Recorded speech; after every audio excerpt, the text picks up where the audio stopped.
మాటికి దొంగలు అంటే నేను అమ్మవారిని పిలవాల్సి వస్తుంది. పిలిచావులే మహా, పద.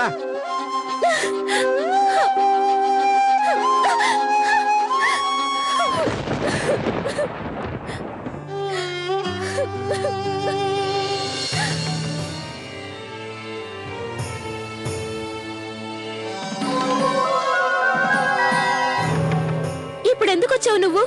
కళ్ళకొచ్చి రమ్మని చెప్పావు, తీరా గుడికొచ్చాక వెళ్ళగొట్టించావు. అయినా కళల్ని నమ్మడం నాదే తప్పు. నేను ఇంటికి పోతాను.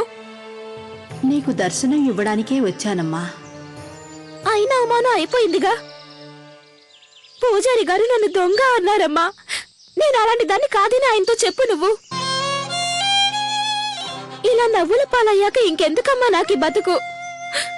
నాన్నగారు విడుదల కాలేదు, అమ్మకేమో నయం కాలేదు.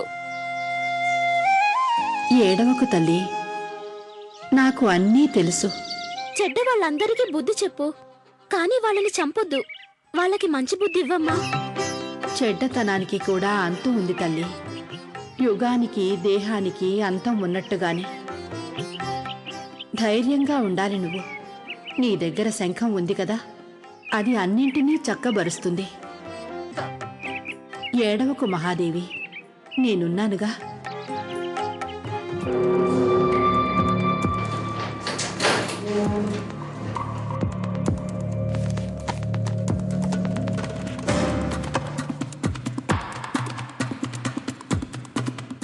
కేశవనాథుని మోసం రుజువు చేసే వివరాలున్న ఫైల్ ఇక్కడే ఉండాలి. ఇదేమై ఉంటుంది?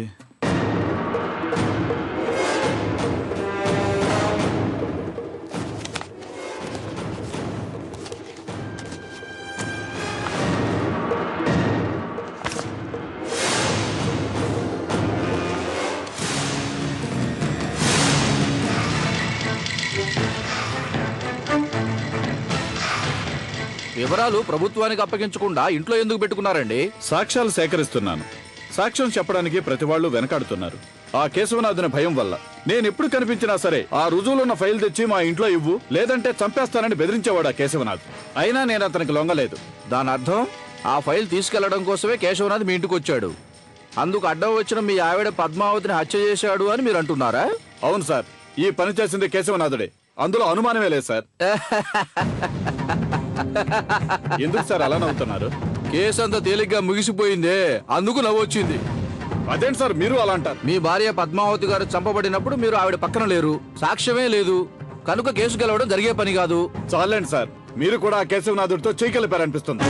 నోటుకొచ్చినట్టు మాట్లాడకండి, చెప్పేది వినండి. నష్టపరిహార వ్యవహారంలో సాక్ష్యం చెప్పడానికి ఈ ఊళ్ళో ఏ ఒక్కరూ సిద్ధంగా లేరని మీరే చెప్పారుగా. మరేం చేయాలి సార్? నాతో రండి, చెప్తాను. అమ్మవారు ఉన్నారుగా.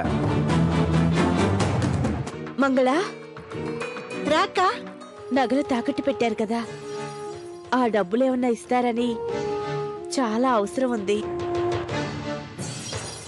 రాను రాను కష్టాలు ఎక్కువ అవుతున్నాయి. మహాదేవి ఎలాగోలా స్కూల్కి వెళ్తుంది గాని తనకివ్వడానికి కూడా చేతిలో డబ్బులు లేవు. నగలు తాకట్టు పెట్టి డబ్బులు తెస్తుంటే కంబయ్య వచ్చి అవి లాక్కుపోయాడు. నేను తన దగ్గర అప్పు తీసుకున్నాను, ఎన్నో ఏళ్లైనా తీర్చలేకపోతున్నాను. అయ్యో దేవుడా, ఇప్పుడిక ఏం చేయాలి? ఆయన బెయిల్ కోసం ఎక్కడి నుంచి డబ్బులు తీసుకురావాలి? తప్పైపోయింది వదిన, దయచేసి క్షమించు. ఏం జరిగింది పోలీస్ స్టేషన్లో?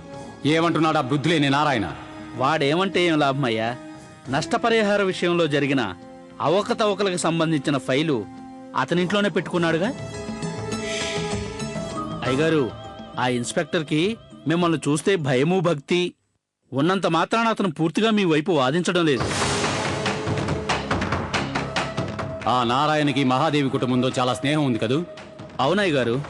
దుర్గాపురంలో కంబయ్య అనే చిన్న వడ్డీ వ్యాపారం ఉన్నాడు, వాడు నీకు తెలుసా? తెలుసయ్య గారు. వాణ్ణి మహాబలుడి మీదకి ఉసిగొల్పు. ఎందుకయ్య గారు? మహాబలుడు కంబయ్యకి డబ్బు బాకీ ఉన్నాడు. ఆ కంబయ్యకి డబ్బంటే చాలా పిచ్చి.